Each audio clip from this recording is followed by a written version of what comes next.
समृद्धी महामार्गावर भीषण अपघातात एक जण जागीच ठार तर एक जण गंभीर जखमी। आज दिनांक 18 जानेवारी 2025 रोजी सकाळी 7 वाजेच्या दरम्यान समृद्धी महामार्ग चायनेज क्रमांक 336.8 मुंबई कॉरिडॉरवर एक भीषण अपघात झाला।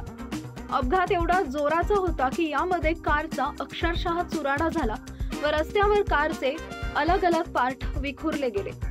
सकाळी कार क्रमांक MP 28 CB 9530 चा चालक श्रव मेलानी वयवर्ष 20 राहणार नागपूर हे आपल्या मित्रासोबत नागपूरवरून संभाजीनगरकडे जात असताना कार चालकला झोपेची डुलकी लागल्याने कार अनियंत्रित होऊन समोर जात असलेला ट्रक क्रमांक MH 12 UM 3433 चे चालक वैभव रावसाहेब व्यवहारे वयवर्ष 28 राहणार कवडीपाट लोणी काळभोर तालुका हवेली जिल्हा पुणे हे अळूवारपणे इमर्जन्सी लेनवर आपले वाहन चालवत असताना पाठीमागून भरधाव वेगाने येणाऱ्या कारच्या चालकाला झोपेमुळे समोरील ट्रकचा अंदाज न आल्याने पाठीमागून उजव्या साईडच्या टायर जवळ कार धडकली व कार पुन्हा मीडियम मधील बॅरियरला धडकून यामध्ये ड्रायव्हरच्या बाजूला समोर बसलेले कारमधील सुजोग सोनी वयवर्ष 20 राहणार नागपूर हा जागेवरच मरण पावला।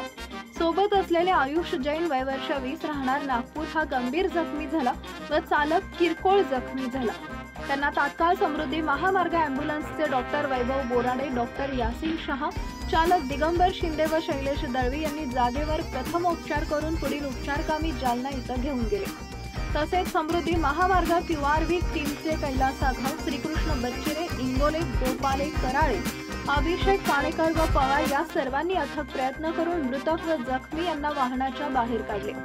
काही काळ अपघातग्रस्त कारचे पार्ट वाहना महामार्गावर अस्ताव्यस्त झाल्याने महामार्ग पोलीसचे PSI Shailesh Pawar, police head constable Dinkar Rathod व निवृत्ती सानप यांनी महाराष्ट्र सुरक्षा बलचे भगवान गायकवाड, राठोड, जोशी यांच्या मदतीने वाहतूक नियंत्रित करून अपघातग्रस्त car police station Sindkhed Raja इथं रवाना केली व वाहतूक सुरळीत करण्यात आली।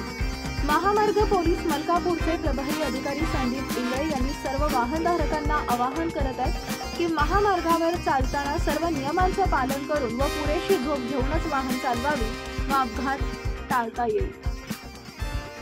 आपला Vidarbha live bureau report Devanand Sanap BB Buldhana.